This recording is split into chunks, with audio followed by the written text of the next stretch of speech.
kwamuri mose vana veZimbabwe, chero kwamuri mungave mukati menyika kana kunze, kwamuri kurarama senhapwa, tinokutendai neuchinji hwenyu nekuramba makashinga, nekuti chinhu chatakatarisirana nacho ichi aiwa chinoda ushingi hwemumwe nemumwe pakati pedu tose, wanowanikwa achipinda pane zvatiri kuita izvi.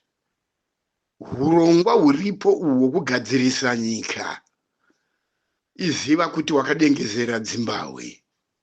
Zvauri kuita zviri kukomborerwa naMwari Musikavanhu nevadzimu venyika ino.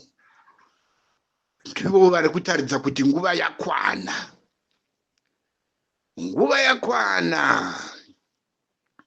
Hwamanda makainzwa ichitaurwa navageza, ndiwo mataurirwo ayo iwayo. Hwamanda makainzwa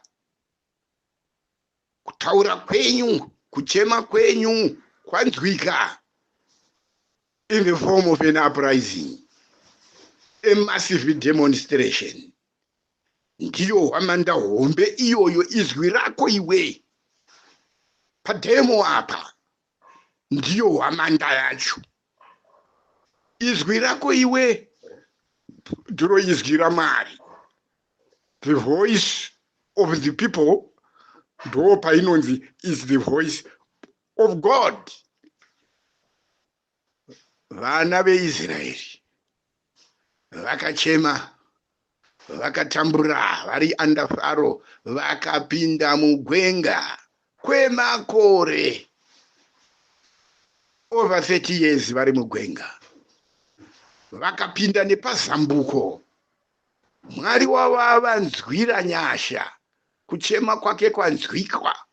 Ndo zvakafanana newe. Saka paunenge waridza hwamanda yarire semaririro ayaita hwamanda, nekuchema kwako nezvaunokumbira, ruzha rwaunoita, it will break the walls of Jericho.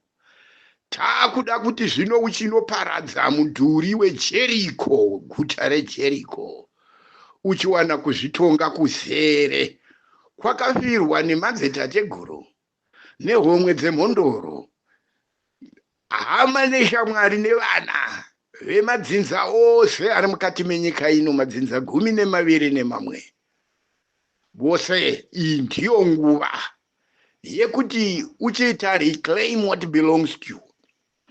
Hondo iyi ihondo iri kutungamirwa nemhondoro. Usatye, midzimu yenyika ino tataura tikati inewe. Vanoziva kusumana kwavo, sekuru Kaguvi, sekuru Chaminuka, sekuru Murenga, sekuru Tovera, kusvika kuna mbuya neanda. Mudzimu mukuru, mhondoro huru yenyika, musimboti isina dzinza, zita rinoera. Vakatungamirira hondo, naizvozvo vari kukutungamirai futi nemidzimu yenyu yemadzinza yenyu. Nguva yakwana. Kana tati nguva yakwana, nguva yakwana.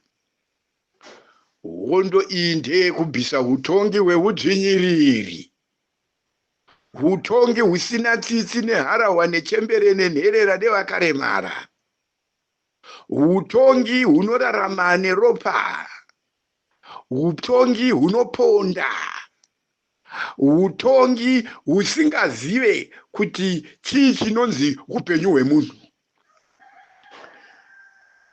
Honai vana vari kuchema, nyika iri kuchema, matambudziko enyu ese amasangana nawo pamakore aya ese, experience yamawana, it has turned each and every Zimbabwean into a political animal.